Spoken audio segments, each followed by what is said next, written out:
بسم اللہ الرحمن الرحیم والصلاة والسلام علی سیدی رسول اللہ صلی اللہ علیہ وسلم وعلی آلہ وصحبہ اجمعین۔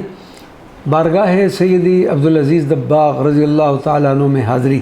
حضرت سیدی عبدالعزیز دباغ کی ولادت باسعادت بلاد مغرب کے شہر فاس کے ایک صوفی گھرانے میں 1090 ہجری میں ہوئی۔ آپ حسب و نسب کے اعتبار سے اپنی مثال آپ ہیں۔ آپ کو جسمانی اور روحانی دو طرح کی پاکیزگی اور اعلیٰ نسبتیں حاصل ہیں۔ آپ کا سلسلہ نسب حضرت مولائی ادریس اور مولائی ادریس اول سے ہوتا ہوا حضرت امام حسن رضی اللہ تعالیٰ عنہ تک جا پہنچتا ہے۔ اسی وجہ سے آپ ادریسی اور الحسنی بھی کہلاتے ہیں۔ حضرت سیدی عبدالعزیز دباغ کا وصال 1032 ہجری میں ہوا۔ آپ کا سلسلہ طریقت سیدنا خضر علیہ السلام کے ذریعے براہ راست سرکار دو عالم صلی اللہ علیہ وسلم تک پہنچتا ہے۔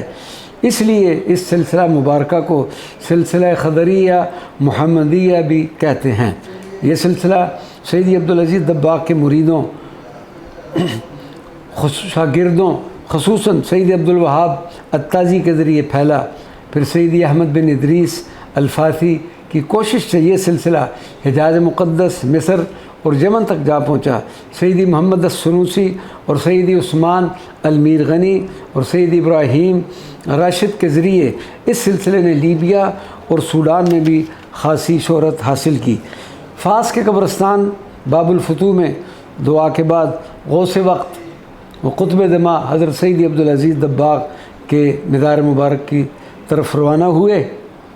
آج کل یعنی نومبر 2007 میں جس وقت ہمیں حاضری کا شرف حاصل ہوا، اس وقت مزار مبارک پر تعمیرات ہو رہی تھی، جس کی وجہ سے مزار مبارک پر حاضرین کو اندر آنے کی اجازت نہ تھی۔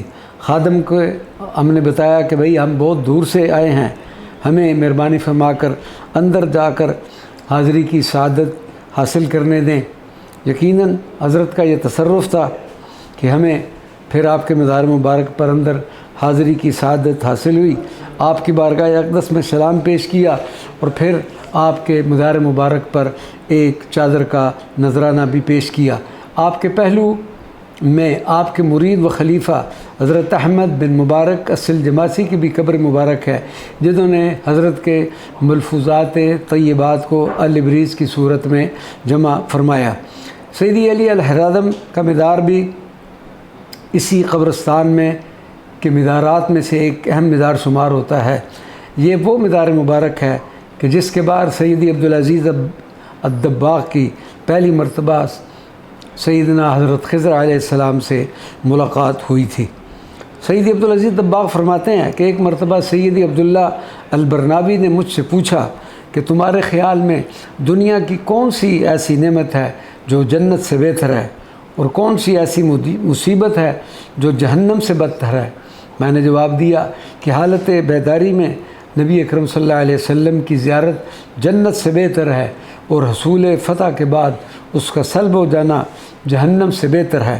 یہ جواب سن کر سیدی عبداللہ البرناوی جھکے اور انہوں نے میرے پاؤں کو بوسہ دینا شروع کر دیا۔ میں نے پوچھا کہ آپ میرے پاؤں کیوں چوم رہے ہیں؟ جس کے جواب میں انہوں نے فرمایا کہ میں نے 80 سے زائد مشائخ سے یہ سوال کیا تھا، لیکن ان میں سے کسی ایک کا جواب بھی تمہارے جواب جتنا بہتر نہ تھا۔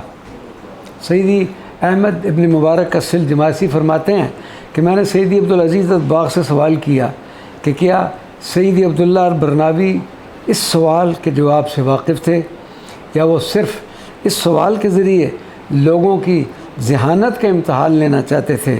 جس پر سیدی عبدالعزیز دباغ نے فرمایا کہ وہ اس سوال کے جواب سے اچھی طرح واقف تھے، اور سوال کرنے کا مقصد صرف امتحان لینا تھا۔ اللہ تبارک و تعالی سیدی عبدالعزیز دباغ کی ہمیں برکت نصیب عطا فرمائے، آپ کے فیوزات و برکات سے ہم سب کو مستفید فرمائے۔ وما علینا الا البلاغ المبین۔